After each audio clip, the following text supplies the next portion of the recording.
धन्यवाद। यानंतर भारत रत्न डॉक्टर बाबासाहेब आंबेडकरांचा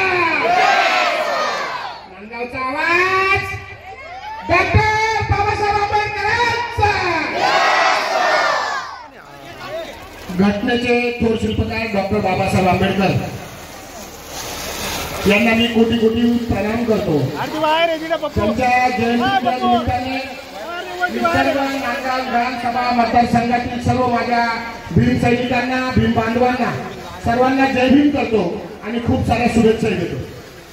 मी आपल्याला मागच्या जयंतीच्या निमित्ताने आपल्याला शब्द दिला होता की आपण इथे डॉक्टर बाबासाहेब आंबेडकरांचं मोठं स्मारक उभारू।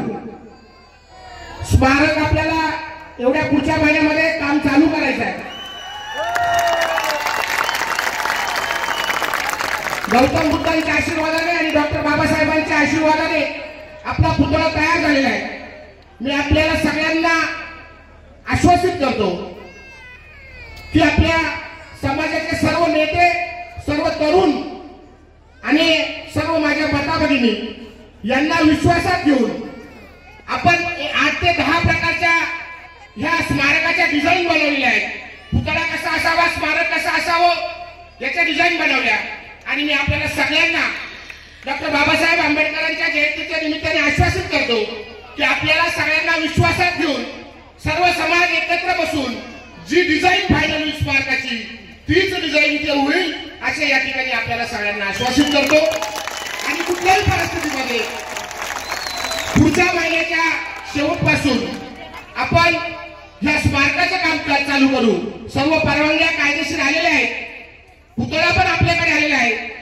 म्हणून गौतम बुद्धांच्या आशीर्वादाने आणि डॉक्टर बाबासाहेब आंबेडकरांच्या आशीर्वादाने आपल्या सर्व समाजाला एकत्र करून या उत्तर महाराष्ट्रात जसं स्मारक राहील असं नांदगावला स्मारक राहील। जशी शिवसृष्टी आपली महाराष्ट्रामध्ये 1 नंबर झालेली आहे त्याचप्रमाणे आपला हा पुतळा सुद्धा, हे बाबासाहेबांचं स्मारक सुद्धा हे महाराष्ट्रामध्ये 1 नंबर राहील असे या ठिकाणी मी आपल्याला आश्वासित करतो।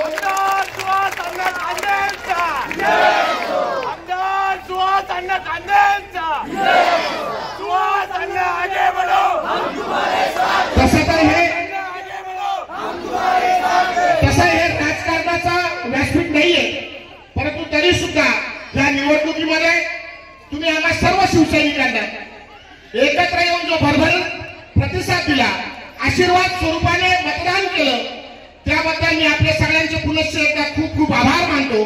भविष्यामध्ये आपण केलेला उपकार, आपण केलेलं मतदान याची मी 100% मरेपर्यंत माझ्या शरीराच्या शेवटच्या रक्ताचा थेंबापर्यंत मी जाणीव ठेवीन। आणि या नांदगावकरांना एक आश्वासित करतो की आपल्याला या आमदाराचा सार्थ अभिमान राहील, कधीच पश्चाताप होणार नाही अशीच मी वागणूक करेल असे या ठिकाणी आश्वासित करतो। आणि पुनश्च एकदा